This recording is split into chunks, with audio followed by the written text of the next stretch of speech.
जय हिंद जय हिंद जय हिंद सभी को। चलिए, जय हिंद सभी को। सभी लोगों का हार्दिक इस्तकबाल है। आज के लिए थोड़ा सा जो है क्षमा प्रार्थी हूँ मैं। आज अचानक से आपकी क्लास को दूसरे टाइम पर शिफ्ट करना पड़ा। हाँ, एक जरूरी कुछ काम आ गया था, इसके लिए मुझे जाना पड़ा। तो मैंने कहा कोई बात नहीं, काम तो होना जरूरी है लेकिन क्लास भी जरूरी है, इसीलिए मैंने कहा कि इस टाइम से ना रख के इसको 1 बजे कर दिया जाए। तो आज की बात थी, आज के लिए मैंने इस चीज़ को कर दिया। बाकी ऐसी चीज़ें तो नहीं होगी। चलिए अब आगे की तरफ बढ़ेंगे, अपने सारे क्वेश्चंस को लगाएंगे, ढंग से सारी चीज़ों को देखेंगे। हाँ हाँ, और कल की बात है, कल आपको मैंने कल एक्चुअली क्या हुआ कि कल बैच कुछ लॉन्च हो रहा था, इस कारण से भी जो है आप लोग का क्लास नहीं हो पाया है ना। तो बस यही है, बाकी आपका ऐसा कुछ नहीं है। मंडे से सारी चीज़ें बढ़िया से चलने लगेंगी, सुनिश्चित तरीके से होने लगेंगी। खैर, जो सेट है आपका 51 सेट, वो तो आपको होगा ही, किसी भी हाल में होगा। और ये भी है, मैं सीजीएल एग्जाम के पहले करवा दूंगा इसको। चलिए आज सेट 9 देखते हैं, सेट 9 के सारे क्वेश्चंस को देखते हैं और सारी चीज़ों के बारे में बात करेंगे। एक एक करके क्वेश्चन की शुरुआत करेंगे। यहां पर आप गौर से देखिए, एसएससी एमटीएस 30/9/2024 9 से 11 का टाइम चल रहा था और क्वेश्चन पूछा कि Arun his bicycle to school every day. अच्छा, एक बात मैं यहां पर बताऊंगा, इस क्वेश्चन को आंसर देने का तरीका बड़ा ही सिंपल है, बहुत ही आसानी से आप आंसर दे दोगे। अब आपके मन में यह सवाल होगा कि सर पहले तो काटना शुरू करते हैं, है ना। आप क्वेश्चन पे लगाना शुरू करते हैं। पेपर आपको मिल गया है, पेपर आपने ले लिया है। अब सुनो ध्यान से, आप कहोगे कि सर अरुण जो है ये सिंगुलर है कि प्लूरल है। सर सिंगुलर है, यानी ये सब्जेक्ट है और ये सब्जेक्ट कैसा है, तो सर सिंगुलर है। इतनी बात तय है। तो सर सिंगुलर के लिए प्लूरल वर्ब नहीं आएगा, यानी राइड नहीं होगा। जबकि कुछ बच्चों का आंसर मैं देख रहा हूं कि राइड भी दे रहे हैं। दूसरी बात, सर राइडिंग तक इसलिए नहीं होगा क्योंकि राइडिंग एक V4 है और V4 का नियम कहता है कि जब भी V4 का प्रयोग करो वो तभी करो जब इज एम आर या वॉजवर, यानी इसका मतलब कोई एक्सलरी वर्ब हो तभी। यानी एक्सलरी वर्ब प्लस V3 और एक्सलरी वर्ब प्लस V4, यह नियम कहता है कि V4 का प्रयोग कब होगा, जब एक्सलरी वर्ब होगा। V3 का प्रयोग कब होगा, जब एक्सलरी वर्ब होगा। यह बात तय है, बिल्कुल तय है। अब उसके बाद यहां पर V4 है तो इसका मतलब यह नहीं होगा। अब बच गए रोड और राइड्स। यहां पर रोड जो है ये V2 है, ये जो राइड्स है ये V5 है। लो के करके लिख भी देता हूं, ये जो है ये V1 है। सर राइड इसलिए नहीं किया क्योंकि प्रेजेंट था, नहीं हुआ। राइडिंग इसलिए नहीं किया क्योंकि एक्सलरी वर्ब नहीं है। अगर यही एक्सलरी वर्ब लिखा है अरुण इज, तुरंत होता राइडिंग। अब यहां रोड क्यों नहीं होगा, क्योंकि यहां पर अब रोड हो सकता था। और दूसरा क्या है कि राइड्स, ये दो चीजें हैं, राइड्स और रोड ये दोनों हो सकता था। लेकिन बात यहां पर यह है कि यहां कह रहा है कि Arun his bicycle to school. यहां पर एवरी डे, आप एक चीज समझ लीजिए कि जब भी कुछ ऐसे शब्द जैसे every day, every night, every morning, every evening ऐसे शब्द होते हैं, ओकेजनली, सेल्डम, ऑलवेज, ऑफ्टन, ऐसे शब्द जब लगते हैं तो इन शब्दों का कहीं ना कहीं झुकाव होता है सिंपल प्रेजेंट की तरफ। तो इसका मतलब सिंपल प्रेजेंट ये दिखा रहा है तो पास्ट नहीं होगा, तो बच क्या गया ए, आंसर होगा ए। अच्छा हाँ, देखो एक मुझे याद आया, क्या है कि शायद 8 वाले में कुछ बचा था। कोई बात नहीं बाबू, 10 वाले को और 8 वाले को एक साथ करा दूंगा, या फिर मैं एक वीडियो अलग से बना के उसको मैं डलवा दूंगा 8 पार्ट 2 के नाम से। क्लियर है, आप निश्चिंत रहिए। हाँ, इससे टेट भी कराना है बिल्कुल। सर मैं बेसिक इंग्लिश समझ के, देखो बाबू ये प्रैक्टिस का बैच है, मैंने पहले भी बोला था ये प्रैक्टिस का बैच है, इसमें सिर्फ क्वेश्चन की प्रैक्टिस होगी। अगर आपको पूरा फाउंडेशन पढ़ना है तो फाउंडेशन का बैच वो अलग होता है। अगला आओ, यहां आ जाओ। यहां पर क्या है कि अच्छा देखो, ऐसा कुछ बच्चे होंगे इस क्लास के अंदर जो अभी इसकी ठीक इसके पहले जो क्लास चल रही थी, एनडीए की क्लास चल रही थी, और आज ही थोड़ी देर पहले आप में से जो बच्चे होंगे अगर एनडीए में हो क्लास देखे होंगे तो कमेंट करके मुझे बताना कि ये चीज मैंने कहा था कि यहां पर एक शब्द है प्रिंसिपल और यहां पर है प्रिंसिपल। ये प्रिंसिपल और प्रिंसिपल की जो अभी दूरी है थोड़ी देर पहले आपको मैंने बताया, अभी थोड़ी देर पहले मैंने कहा यहां पर जो है कि यहां पर ये पल है और यहां पर पल है, दोनों में तो प्रिंसिपल, यहां जो पल है इसको याद करो पाल, और पाल जो है ये एक व्यक्ति का नाम हो सकता है, रमाकांत पाल होता है ना, तो ये प्रिंसिपल है, प्रधानाचार्य। और इस प्रिंसिपल का मतलब सिद्धांत होता है। क्या होता है, सिद्धांत। अभी कराया है यही थोड़ी देर पहले, और देखो क्वेश्चन पूछ दिया है। लिखा है क्या लिखा है क्या कि our conducted to get everyone's opinion, यानी हमारे प्रिंसिपल ने कंडक्टेड किया, यानी यहां सिद्धांत नहीं, यहां पर हो जाएगा प्रिंसिपल ए या फिर बी। ठीक है, अब दोनों देखते हैं। अब यहां पर क्या है कि सी और डी तो नहीं होगा। दूसरी बात, एक शब्द होता है पोल और एक शब्द होता है पोल। इस पोल का मतलब होता है खंभा। क्या होता है? खंभा। खंभा समझते हो ना, जैसे नहीं पोल होता है, बिजली का पोल होता है ना, ऐसा पोल होता है तो उसे पोल कहते हैं। और इस पोल का मतलब होता है कि कहीं पर क्वेश्चंस पूछना कि बताइए आप लोगों को क्या कहना है। मान लो कोई क्वेश्चन है और इसमें पोल करा दिया ए बी सी और डी, और पोल दे दिया कि बताइए ए सही है, बी सही है, सी सही है, डी सही है, कितने लोग ए चाहते हैं, तो वो लोग पोल करते हैं, तो ये पोल कहलाता है। तो ये हो जाएगा पोल, और ये पोल का मतलब है खंभा। तो यहां पर क्या है कि हमारे प्रिंसिपल ने कंडक्ट किया क्या, एक पोल कि टू गेट एवरीवन्स ओपिनियन, कि ताकि सबके ओपिनियंस लिए जा सके। तो खंभा नहीं अरेंज किया, यहां पर एक पोल अरेंज कराया, यानी कंडक्ट कराया। तो our principal conducted a poll to get everyone's opinion. अगला ये देखो, अरुण कहता है, क्या कहता है, किससे? अरुण आस्क सुमित जो है स्मिता, अरुण कहता है स्मिता से कि कॉपी करे द कंटेंट्स, जो भी कंटेंट्स हैं ऑफ द डॉक्यूमेंट के वर्ड बाय वर्ड। देखो मतलब वर्ड बाय वर्ड यहां पर दिया है, वर्ड बाय वर्ड तो नहीं होगा, वर्ड विथ वर्ड नहीं, वर्ड पर वर्ड नहीं, वर्ड फॉर वर्ड नहीं, वर्ड टू वर्ड। यहां पर जो है 4 ऑप्शन दे दिया है, आप खुद देख के समझिए और मुझे बताइए कौन सा होगा।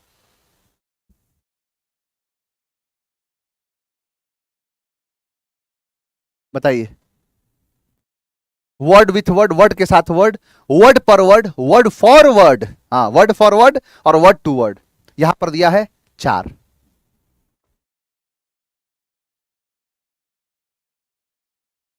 वर्ड टू वर्ड नहीं बाबू, वर्ड टू वर्ड का मतलब होता है एक एक चीज, है ना। वर्ड मतलब शब्द का शब्द, एक शब्द का दूसरा शब्द, दूसरा शब्द का तीसरा शब्द, ऐसे होता है। इसे कहते हैं word for word, word for word. जो शब्द के लिए जो शब्द हो रहा है, इसे कॉपी करना, तो एक शब्द के लिए दूसरा शब्द कॉपी कर लेना, तो word for word, word to word नहीं। नेक्स्ट यहां देखो, कह रहा है कि in what ways do you find, जो क्या है, technological advancements beneficial to your daily life. Beneficial का मतलब होता है लाभदायक। क्या होता है? लाभदायक।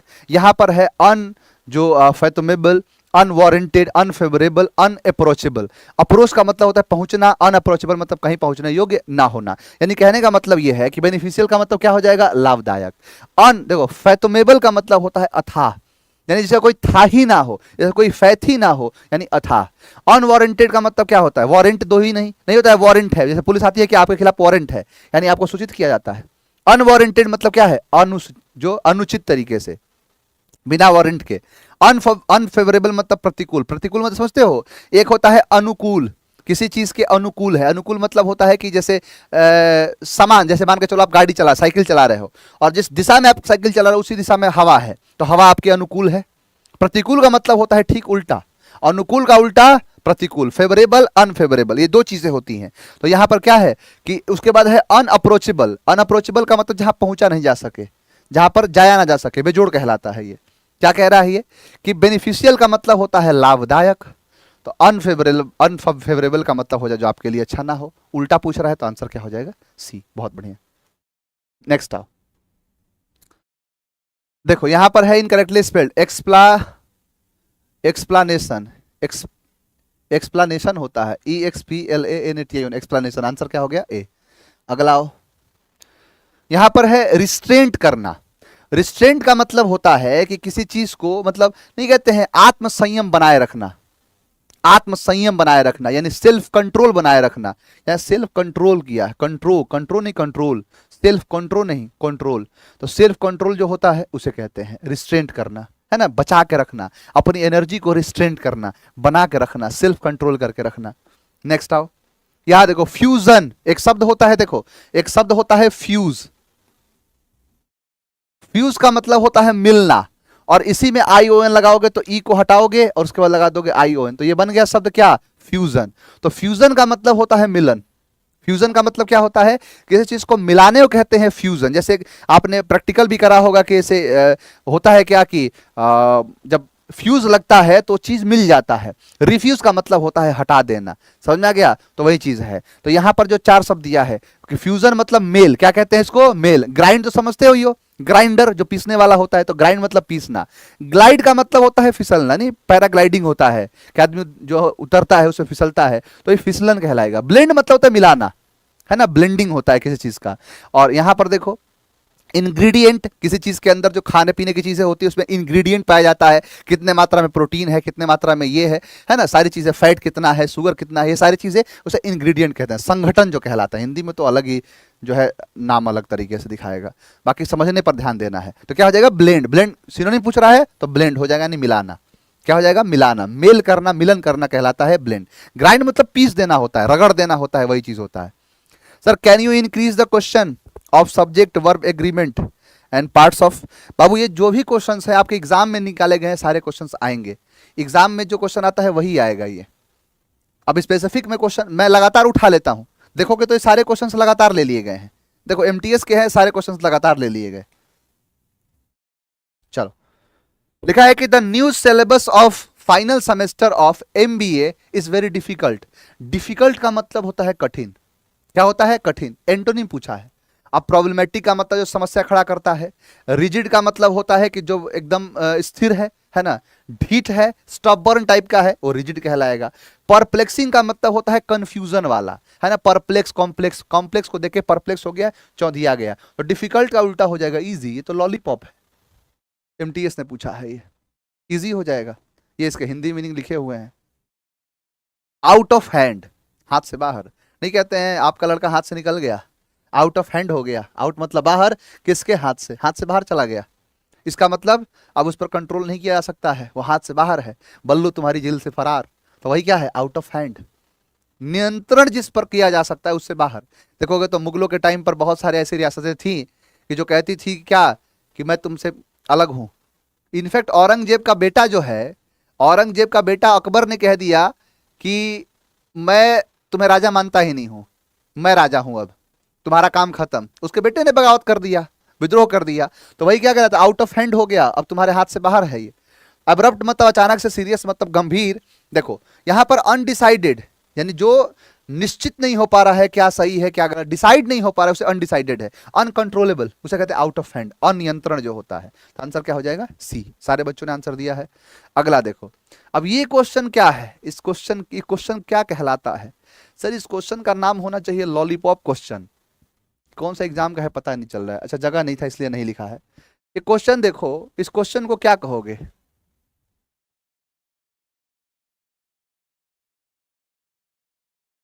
सर अभी एक न्यू केस आया है, कौन सा केस।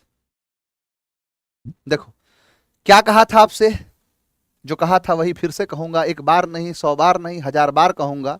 और ये आपको हमेशा याद रखना है कि डू, डज और डिड अपनी आंखों से जब भी देखना V1 का ही प्रयोग करना। हैज, हैव, हैड अपनी आंखों से जब भी देखना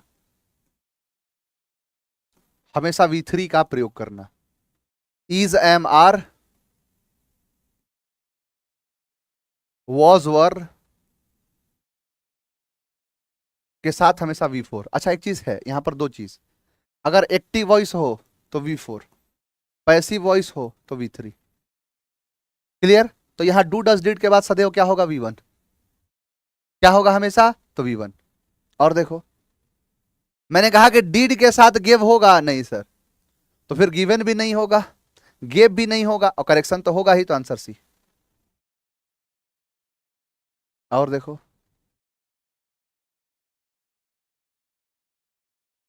आएगा बाबू, PQRS तो आएगा ही, हर डेली क्लास में कराता हूं PQRS। अब तुम लोग सोचते हो ना कि एक ही जैसा जो है PQRS ऐसा 25 क्वेश्चन है, कैसे आ सकता है। आप एक एक क्वेश्चन करोगे, हर चीज से क्वेश्चन करोगे, ये पूरा सेट के जैसा है। आपके एग्जाम में जैसे सेट आएगा ना, वहां पर ऐसे ही आएगा। आप एग्जाम में क्या क्या होगा, ये नहीं, ये मेरे से पूछो, एकदम एग्जाम में ऐसे ही आपको खुलेगा सारी चीजें। अब आ जाओ GDA क्वेश्चन देख लो, ये 25 का है, 2025 का पूछा गया सवाल है, फरवरी का। क्या कह रहा है कि ही इंजॉय, पहली बात कि इंजॉय नहीं होगा। अगर ही है सिंगुलर तो इंजॉय भी होना चाहिए सिंगुलर, इंजॉय सिंगुलर नहीं है ना। अब देखो दूसरा, he has been enjoy, enjoyed, go, अब गो नहीं हो सकता है, इसको काट दो। दूसरी बात क्या है कि he is enjoy going at a jog in the morning to start his day on a healthy note. क्या कह रहा है कि ही, अब यहां पर कहना चाहता है इन द मॉर्निंग किसी चीज में, तो भाई कहना चाहता है क्या कि ऑन अ हेल्दी नोट। ये तो ऐसी बात है जो फिक्स लग रही है। अगर आप यहां पर इज कर रहे हो, ही इज, तो फिर इंजॉय नहीं इंजॉइंग होगा, और इंजॉइंग होता नहीं है, इसीलिए ये भी नहीं होगा। विल इंजॉय तो फिर गोइंग नहीं है ना, गोइंग टू अ जॉग नहीं, जॉगिंग को कह रहा है, ही इंजॉयज, क्या है ये, इंजॉयज। अगला देखो,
चलो यहां आओ, कि he suddenly tried to throw cold water on my plants.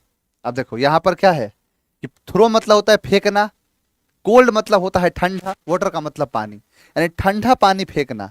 क्या कहना चाहता है ये कि मेरे प्लांट्स के ऊपर, जो मेरे प्लांट्स है, वह अचानक से क्या कोशिश किया कि फेंक दे ठंडा पानी मेरे प्लांट्स के ऊपर, यानी रिवेंज ले सके, अंडरस्टैंड कर सके हिंदी, यानी to understand the hidden meaning. इसे कहते हैं रीड बिटवीन द लाइंस। समझ में आ गया? ये क्या, टू डिस्करेज करना, बिल्कुल, यानी किसी को हतोत्साहित करने को कहते हैं कि किसी के ऊपर ठंडा पानी फेंक देना। अब वो क्या होगा, हतोत्साहित हो जाएगा, to discourage. Next, Ram dropped the glass and it shattered on the floor. Drop here means, drop का मतलब क्या होता है? तो सर ड्रॉप का मतलब होता है किसी चीज को फेंकना। अब फेंका है, इसका मतलब क्या किया है, तो कहीं पर जैसे गिरा देना। अब स्टॉप्ड मतलब रोकना नहीं, और ये ड्रॉप करेगा तो नीचे की तरफ, ऊपर की तरफ नहीं जाएगा, तो एसेंट नहीं होगा, तो फॉल गिरेगा, और लेट फॉल गिरने देना। तो आंसर क्या हो जाएगा, सी। देखो यहां पर है मर्ज वुड डिस्क्राइब इट इन, क्या, elaborate detail, big detail, good detail और ग्रेट डिटेल। बताओ, लिखा है क्या कि select the word that best completes the given sentence, determine the, जो क्या है, कोलोकेशन थ्रू द सेंटेंस। तो मर्ज वुड डिस्क्राइब इट इन, इन क्या, इन एलोबरेट डिटेल नहीं, इन ग्रेट डिटेल होता है, इन गुड डिटेल भी नहीं। तो क्या हो जाएगा, in, sorry, in great detail, good नहीं, बिग नहीं और एलोबरेट नहीं। एलोबरेट मतलब होता है किसी चीज को प्रसार करके, है ना, फैला के बताना। बिग मतलब कोई बड़ा, गुड मतलब अच्छा, ग्रेट का मतलब महान। नेक्स्ट आओ, he was determined to accomplish his goals। अच्छा, accomplish की जहां पर स्पेलिंग जो है गलत पूछ रहा है, तो देखने से लग रहा है कि स्पेलिंग गलत है accomplish का। और accomplish क्या होगा, ए सी नहीं, ACCOMPLISH, accomplish, आंसर है बी। बैनिस, बैनिस का मतलब होता है किसी को निकाल देना, नहीं कराया था, किसी के ऊपर बैन लगा के उसको क्या कर दिया, बैनिस कर दिया। बैनिस का मतलब होता है किसी को निकाल देना, नहीं एग्जाइल कर देना, या किसी को मतलब बाहर की तरफ हटा देना, उसे कहते हैं क्या, बैनिस करना। अब देखो, डिटरमाइन का मतलब होता है डिटर्मिनेशन, दृढ़ संकल्प। इवेल्युएट का मतलब होता है किसी का मूल्यांकन करना। रिलीगेट का मतलब होता है किसी को एक तरीके से हटा देना। और हार्म मतलब नुकसान। क्या कह रहा है कि डिवाइनिस मतलब निकाल देना, डिटरमाइन मतलब जो है दृढ़ संकल्प ठानना, इवेल्युएट मतलब मूल्यांकन करना, रिलीगेट मतलब होता है बाहर निकाल देना, और हार्म का मतलब चोट पहुंचाना, नुकसान पहुंचाना। तो क्या हो जाएगा, रिलीगेट, टू रिलीगेट, आंसर क्या होगा, सी। नेक्स्ट आओ, यहां देखो लिखा है कि द, जो उसका शेफ है, जो the chef used a special recipe. Recipe की स्पेलिंग क्या, अच्छा स्पेलिंग ही पूछा है, चलो बताओ।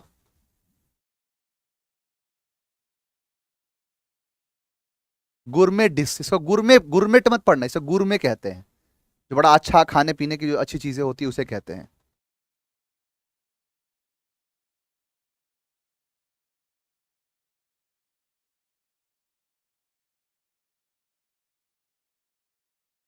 तो उसका जो शेफ है उसने क्या यूज किया, एक स्पेशल रेसिपी। तो RECIPE होता है, IPE, RECIPE रेसिपी, ये है आंसर। गलत है इसमें, मतलब जो क्या है रेसिपी की स्पेलिंग गलत है, स्पेलिंग से क्वेश्चन भी पूछा है। अगला डेंटी। डेंटी का मतलब होता है आकर्षक, बड़ा लुभावना, बहुत ही अच्छा। डिमांड समझते ही हो, जो डिमांड में होना है ना। क्रिटिकल मतलब बड़ा, जो क्रिटिकल स्थिति में हो जाना, इंडेंजर्ड हो जाना, गंभीर हालत में होना, वही चीज है। डेंटी का मतलब सुंदर, आकर्षक। डिमांडिंग मतलब मांग करना। क्रिटिकल का मतलब गंभीर। टिमिड का मतलब होता है डरपोक। और जो एलिगेंट तो समझते हो ना, कोई एलिगेंट होता है, बहुत अच्छा होता है दिखने में।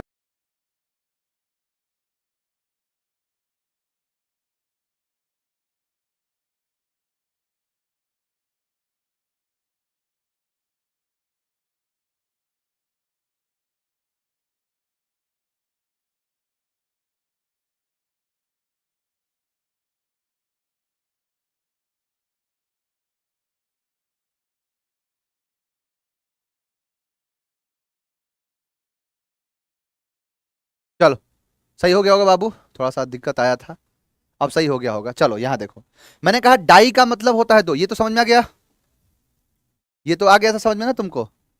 डेंटी आकर्षक, डिमांडिंग जिसका डिमांड है, क्रिटिकल मतलब बड़ा खतरनाक गंभीर, टिमिड मतलब डरपोक कायर, और एलिगेंट जो होता है ना, बड़ा ही एलिगेंट जो होता है, बड़ा अच्छा होता है। हाँ 18 फिर से प्लीज बोलो एकदम, 18 फिर से देखो। देखो मैंने कहा कि डेंटी का मतलब क्या होता है, आकर्षक, जो अट्रैक्टिव है ना। एक मूवी है aunty number one, aunty number one में आंटी कैसी लग रही है, डेंटी लग रही है, तो डेंटी मतलब आकर्षक। डिमांड जिस चीज का मांग बहुत ज्यादा है, क्रिटिकल स्थिति में है, बड़ा गंभीर स्थिति में है। टिमिड मतलब डरपोक है। एलिगेंट का मतलब होता है बड़ा ही अच्छा, लुभावना जो होता है, जो सुंदर होता है, उसे एलिगेंट कहते हैं। ये कहते हैं बड़ा एलिगेंट पर्सनालिटी का आदमी है ये, तो वो एलिगेंट कहलाता है। और उसी का उल्टा कर दो तो इन एलिगेंट हो जाएगा। तो यही चीज है, डेंटी मतलब आकर्षक, तो इन एलिगेंट मतलब जो भद्दा टाइप का है, वो चीज है। ये सारे हिंदी के शब्द लिखे हुए हैं। अगला डाई मतलब होता है दो। जब आप दो विधाओं में सोचते हैं उसे कहते हैं डाइलेमा। जब आप दो विधाओं में सोचते हैं, दुविधा मतलब दो विधा में जो सोच रहा है।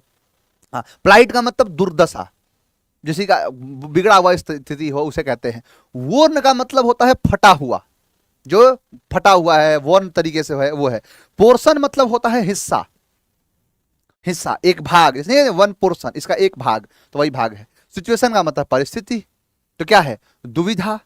यहां पर दुर्दशा है तो क्या हो जाएगा कि परिस्थिति है, भाग है, घिसा हुआ है। कि जैसे मान के चलो कि नहीं होता ऐसे रग्ड होते हैं, जिसको कह सकते हो कि बड़ा रग्ड तरीके का है, बड़ा रग्ड जो है ये है, तो उसे कहते हैं रग्ड टाइप का जो होता है उसे कहा जाता है। तो बताओ ये सिचुएशन, सिचुएशन कैसे होगा, सीधा पूछ रहा है बाबू सीधा। सिचुएशन का मतलब तो स्थिति होता है, इसका सिचुएशन ठीक नहीं है, सिचुएशन खराब है। पोर्शन मतलब हिस्सा, जैसे 1/4 तो 4 का एक पोर्शन। वोर्न मतलब फटा हुआ, ये दुर्दशा होता है, इसे कहते हैं क्या, डायलिमा। हाँ प्लाइट। नेक्स्ट यहां देखो, यहां पर है पीटाइट, छोटा है ना। पिटी होता है ये बेसिकली, जो पिटी कहते हैं इसे, मतलब पिटी इशू, पिटी मैटर होता है ना, उसे कहते हैं। तो पिटी मतलब छोटा, तो स्मॉल का मतलब भी छोटा। बेस्ट मतलब सबसे अच्छा, फिट मतलब जो बड़ा फिट है। फ्लेक्सिबल का मतलब होता है लचीला, स्मॉल। चलो अगला आ जाओ, यह है छोटा है ना, फ्लेक्सिबल लचीला।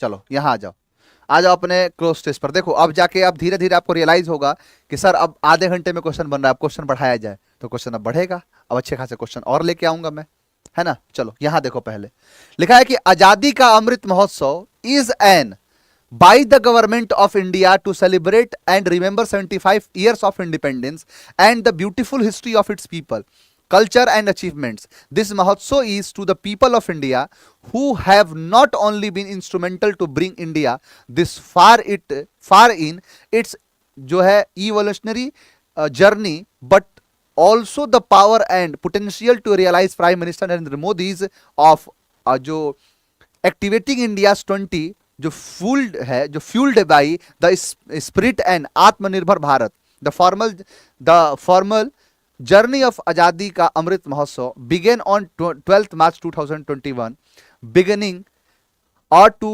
Our 70 5th anniversary of independence and will finish a year later on 15 August 2023। यानी 2021 में 22 मार्च से शुरू किया गया, 23 तक चलेगा आजादी का अमृत महोत्सव।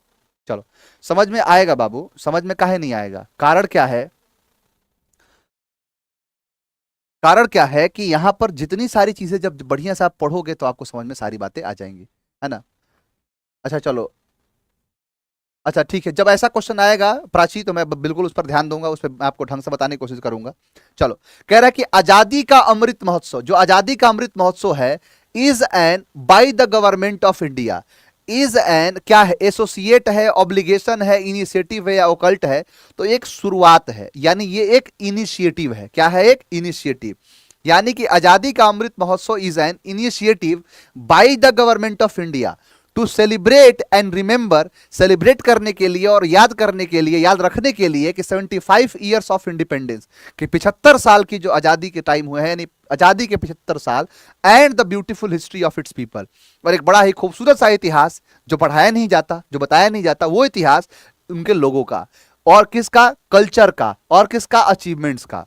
दिस महोत्सव इज टू द पीपल, यानी दिस महोत्सव इज क्या? रिफ्यूज, डेडिकेटेड, विथ होल्ड, और यहां पर है एलिनेटेड, तो डेडिकेटेड, यानी ये जो उत्सव है ये डेडिकेट किया जाता है किसको? तो dedicated to the people of India who have not only been instrumental, वो सिर्फ नहीं एक इंस्ट्रूमेंटल है किसके? तो जो ब्रिंगिंग इंडिया, इसके लिए फार इन इट्स, इससे दूर कहीं, जो इवोल्यूशनरी जो जर्नी है, और but also the power and, but also concludes, possess, और यहां पर क्लैरिफाइज, ऑब्टेन्स, तो पजेस करता है, अधिकार में रखता है क्या? तो इसके पावर को, और किसके? इसके पोटेंशियल को, ताकि रियलाइज कर सके, to realise prime minister Narendra Modi, यानी कि महसूस कर सके, यानी रियलाइज कर सके क्या?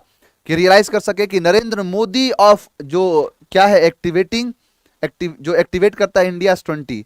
कहने का मतलब क्या है कि यहां पर नरेंद्र मोदी, यहां ध्यान देना, मोदी के आगे लगा है apostrophe, तो इसका मतलब क्या होगा? कोई ना कोई noun, design, control, graphics, vision, तो ये क्या होगा? विजन। दूरदर्शिता जो सोच होती है, विजन है ना, दूर का, वही चीज होता है विजन ऑफ एक्टिवेटिंग इंडिया 20, जो fuelled by the spirit of आत्मनिर्भर भारत, जो भरा हुआ है पूरी जोश के साथ, किसका? तो आत्मनिर्भर भारत, स्वयं का जो है ना, आप आत्मनिर्भर भारत का।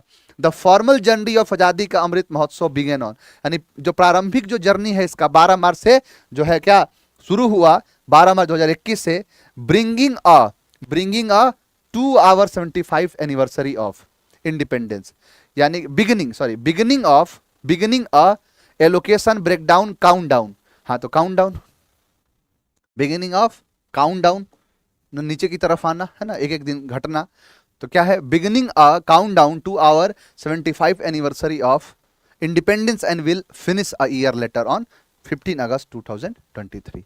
तो ये आपका क्लोज टेस्ट था, क्लोज टेस्ट पूरा हुआ। उम्मीद है कि आपको सारी चीज़ें समझ में आई होंगी, बहुत बढ़िया तरीके से आपने चीज़ों को समझा है, बहुत बढ़िया तरीके से आपने चीज़ों को देखा है। चलिए आज के लिए इतना ही रखेंगे, बाकी आपसे मंडे को मुलाकात करूंगा। सर सीपीओ मेंस के भी क्वेश्चन करा देना, बिल्कुल कराएंगे, सीपीओ मेंस का क्वेश्चन जैसे आए तुरंत मैं कराऊंगा, और आप निश्चिंत रहिए, सारी चीजें आपको धीरे धीरे धीरे धीरे एक बदलाव अपने आप में दिखेगा, है ना? आपके अंदर एक चेंज दिखेगा, एक क्वेश्चन को समझने का अप्रोच दिखेगा, सब कुछ। चलिए एनडीए सीडीएस लेवल, चलो मंडे को जो क्लास लेके आता हूं मैं, मंडे को क्लास में मैं आपको एनडीए सीडीएस लेवल के अच्छे खासे क्वेश्चंस मैं लेके आऊंगा। बढ़िया से आप पढ़ते रहिए, आगे बढ़ते रहिए। Thank you very much. मन लगा के आप आगे बढ़िए, मन लगा के आप पढ़िए। मिलेंगे आपसे सिर्फ मंडे को, सीधे मंडे को आपसे मुलाकात करेंगे, और मंडे को फिर आगे चीज़ों को बढ़ाएंगे। चलिए तो बढ़िया है, जितना सही हो रहा है, 10 सही हो रहा है, 15 सही हो रहा है, 20 सही हो, धीरे धीरे चीज़ें बढ़नी चाहिए, ये बढ़ेगा। चलिए तो आज के लिए इतना ही। Thank you very much. जय हिंद।